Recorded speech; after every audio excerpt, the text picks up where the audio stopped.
그리고 최근 인구 감소가 오히려 긍정적인 기회일 수 있다. 이런 의견도 있더라고요. 그러니까 이게 네. 저도 그렇게 보는데 인구가 줄어드는 것 자체를 저는 걱정하는 건 아니거든요. 그러니까 인구가 지금 우리나라가 다시 인구 밀도가 높잖아요. 제가 그렇죠, 어렸을 때도 사실. 보면은 네. 맨날 미어 터지고 막 이부제 수업하고 이부제서. 네, 그 기억이 나는데 근데 그때 그래가지고 맨날 뭐 둘만 잘 기르자. 그럼 문구가 있었죠, 예, 사실. 거기다 하나 더 나가서 뭐 하나씩만 낳아도 삼천리는 초만 원. 제가 본 그 기억이 나거든요. 근데 이제 지금은 줄어드는데 이게 문제가 뭐냐면 너무 빨리 줄어든다는 거예요. 그러니까 인구가 만약에 딱 지금의 절반 정도다 그러면은요, 전체적으로 아무래도 과밀함도 전반적으로 이제 줄어들고, 물론 이제 경제의 총 규모나 뭐 여러 가지 국력이라는 측면에서 봤을 때는 좀 이게 줄어드는 건 맞는데, 개개인의 삶에서 보면 조금 더 쾌적해질 수가 있어요. 모든 게. 그런데 이게 이제 줄어드는 속도가 너무 빠르니까 부양비가 문제가 되죠. 줄어드는 기간 동안.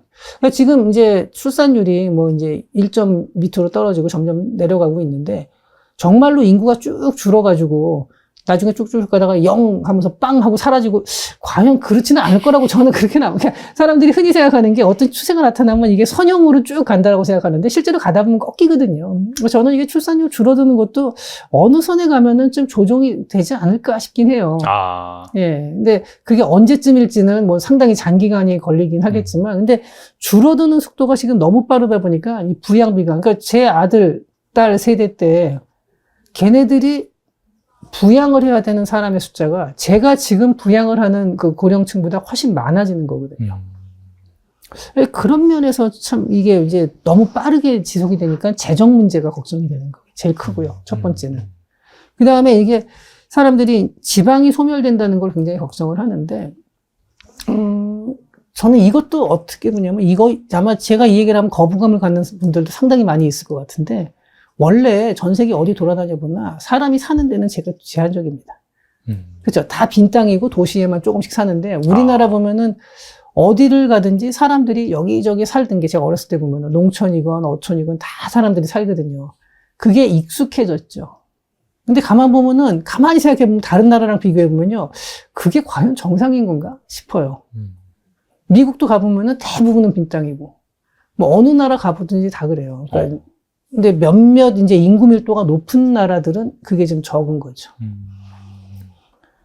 그래서 아까 말한 식으로 지방 소멸 그러면서 우리나라도 뭐 시군 구 아니면은 뭐 읍면 리 단위로 갈 때 리 단위가 뭐 통합이 되고 이러는 거에 대해서 상당히 공포를 느끼는 분들이 많고 저도 뭐 그건 이해를 하고 저 어떤 면에서 보면은 과거에 있었던 패턴이 사라지는 거에 대해서 지금 시골에 갔을 때 보면은 농촌 지역에 갔을 때, 뭐, 빈집이 여러 개 있고, 뭐, 그 마을에 몇 명 안 살고 이러면은, 야, 이거 진짜 좀 위험해 보이는데라는 생각이 들긴 하는데, 가만히 생각해보면은, 그게 정상. 자연스러운 현상이다. 예, 있고, 그 다음에 또 하나는 막기도 어려운 건데. 그렇죠. 예, 그래서 저는 인구가 이렇게 줄어들고, 도시화가 더 진행이 되면서 도시로 집중이 되는 게, 반드시 그러니까 이거는 어떻게 보면 가치 중립적인 거예요. 그게 좋다라고 볼 수도 있고, 나쁘다라고 볼 수도 있는 겁니다, 사실은.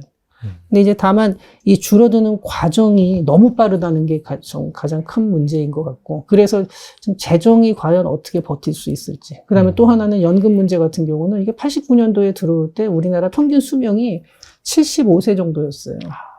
지금은 뭐 90세 가까이 되고 있고, 그리고 이게 예전에는 그러니까 20대 초반부터 일해서 한 40년 일하고 65세부터 연금을 받아서 한 10년에서 15년 받다가 이제 사망을 하는 거였는데 지금은 오히려 일하는 사회에서 이제 일을 하기 시작하는 연령은 더 늦어졌어요. 다들 대학 이제 많이 가기 때문에. 맞아요. 네.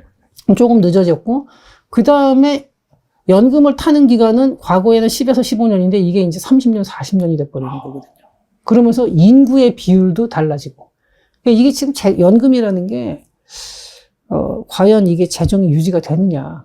이런 문제들이 지금 오히려 가장 걱정이 되는 문제죠.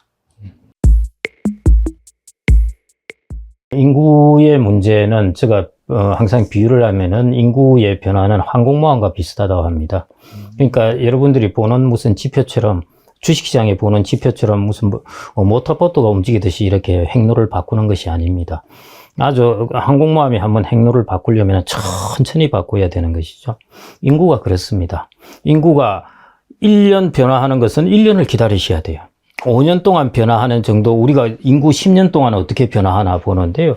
그 10년 데이터 보고 막 그러는데 10년을 기다리셔야 그렇게 변화해 나가는 것입니다. 그래서 인구의 변화는 아주 천천히 일어나는 것이기 때문에 그 변화, 지금 막 경제를 보고 주식을 보고 하는데 앞으로 5년, 10년 후에 인구 변하는 걸 가지고 막 이걸 보실 필요는 없습니다.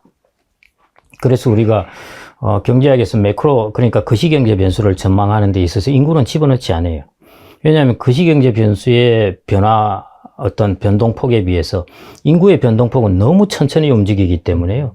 이 둘의 설명을 할 수가 없습니다. 그냥 큰 흐름으로 보는 것이죠.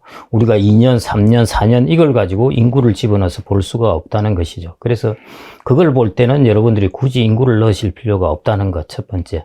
그 다음에 두 번째, 우리나라 인구가 이제 60년대생이 퇴직하고 등등 해서 이제 생산 가능 인구, 소위 말해 15세에서 64세 인구가 줄어들고 이러면은 큰일 나지 않을까 하는데요. 이제 지금 요즘 60대 고용률이 높지 않습니까? 60대 여성들도 노동시장에 들어오면서 고용률이 높아졌어요. 그 말은 사람들이 60대라고 했는데, 그래서 60대 중반을 넘어섰는데도 그래서 생산 가능 인구가 아니라고 했습니다. 그런데 경제 활동을 하는 것이죠. 그래서 앞으로 봐야 될 것은 경제 활동 인구입니다. 생산 가능 인구는 그냥 생물학적으로 정해지는 것이고요. 이걸 가지고 전망을 하시지 말고 우리나라의 경제 활동 인구. 예를 들어 고령층이 계속 일자리에 있다 하면은 경제 활동 인구는 유지되는 것이거든요. 그렇게 되면 우리나라는 여전히 생산을 하게 됩니다. 그런 입장에서 보면은 지금 현재 경제 활동 인구의 증가하는 걸 보면요. 아마 앞으로 한 10년 동안은 큰 걱정 안 하셔도 됩니다. 인구가 큰일 하는데요. 그때까지는 큰 걱정은 안 하셔도 될 것 같고요.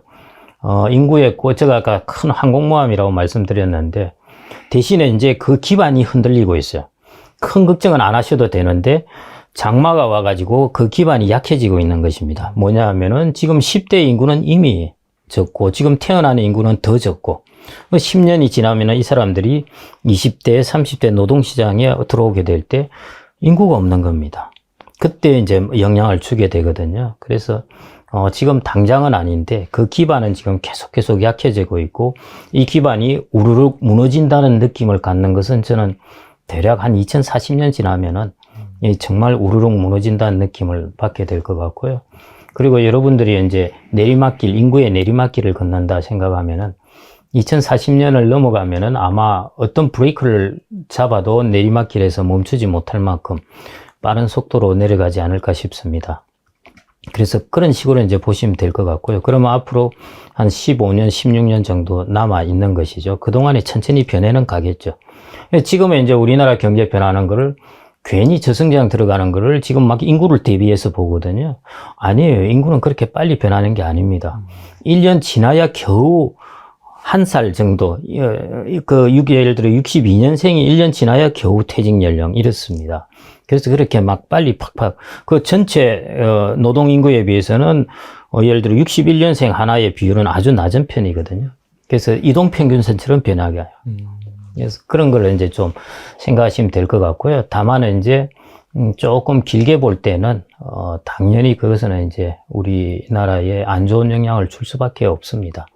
그것도 거의 제가 이런저런 데이터를 돌려보면은 금융자산의 변화라든지 주식의 전체 시가총액의 변화라든지 이런 것들을 보면은, 그리고 국민연금이 이제 적립금이 피크 치는 것, 등등 보면은 대충 비슷하게 2040년이 나오더라고요. 그게 결국 인구를 데이터를 넣었으니까 그럴 수밖에.